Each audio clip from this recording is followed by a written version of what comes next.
This is a Diebold AccuVote TS electronic voting machine of the type used in elections in several U.S. states. We studied this machine in our laboratory at Princeton University to evaluate its security and its suitability for conducting elections.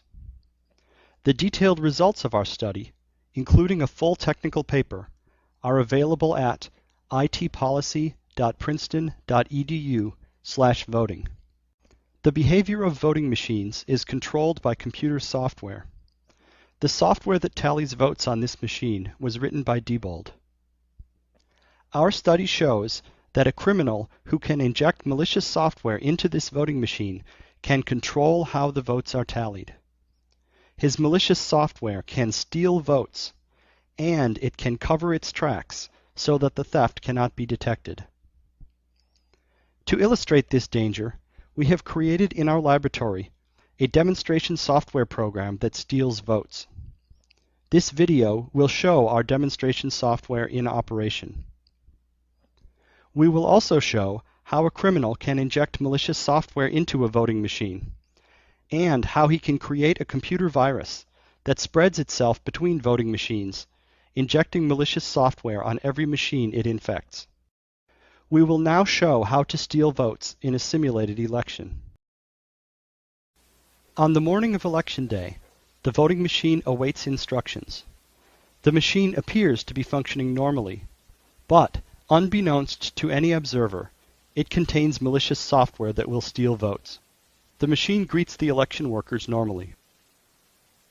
At this point, the election worker can perform so-called logic and accuracy tests that are supposed to determine whether the machine is functioning correctly. Logic and accuracy testing is essentially a pretend election. The worker casts pretend ballots, and then the machine counts the pretend votes. The election worker makes sure that the pretend count is correct. Our vote-stealing software can tell that the worker is doing logic and accuracy testing, so this is not a real election. It allows the pretend votes to be counted correctly, so that the machine passes the test. Everything still looks normal. Now the election worker tells the machine to start the election. The machine prints out a paper tape showing that no votes have been recorded yet. The election has begun. The first voter approaches the machine to cast his vote. The election workers have given him a voter card, which will allow him to cast one vote. He inserts the voter card into the machine, and the machine presents him with a ballot.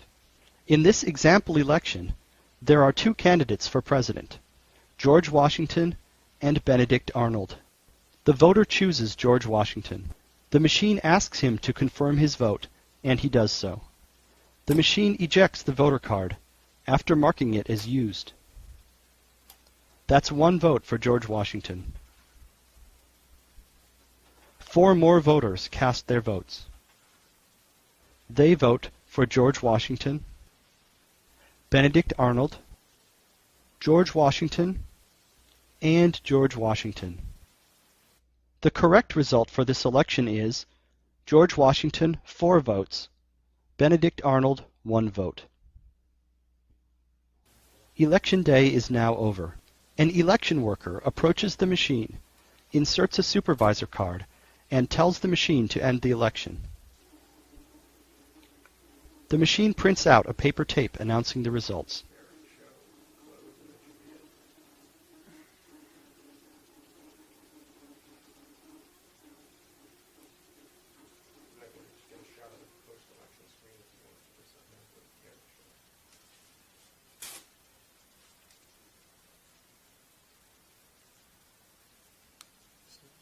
The tape shows that Benedict Arnold won the election, 3 votes to 2.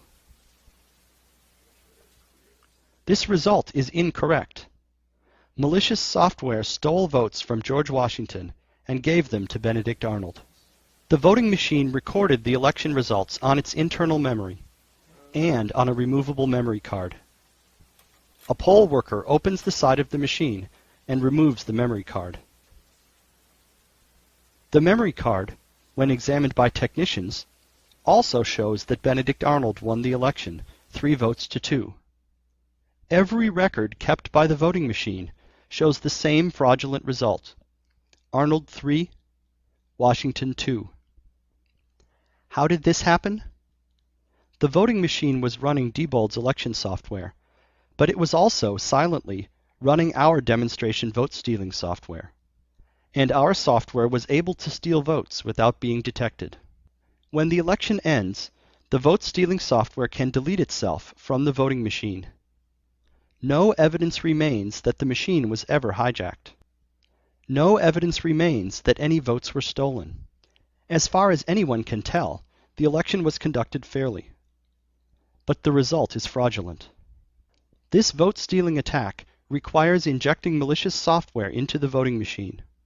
Anyone who has access to a voting machine for a few minutes can install malicious code. Here is one way to do so. In advance, we prepare a memory card containing our malicious software.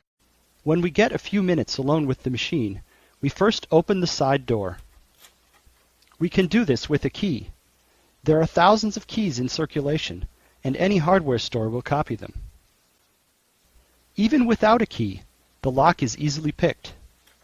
One member of our team can consistently pick the lock in less than 10 seconds. Or we can simply remove a few screws and lift off the machine's cover.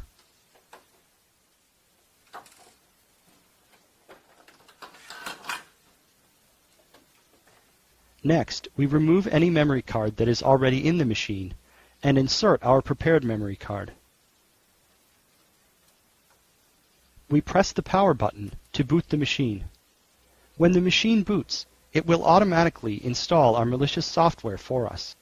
The machine makes a musical noise when it boots, but we can suppress this noise by inserting headphones into the machine. We remove our memory card, replace any card that was there before, and close the door.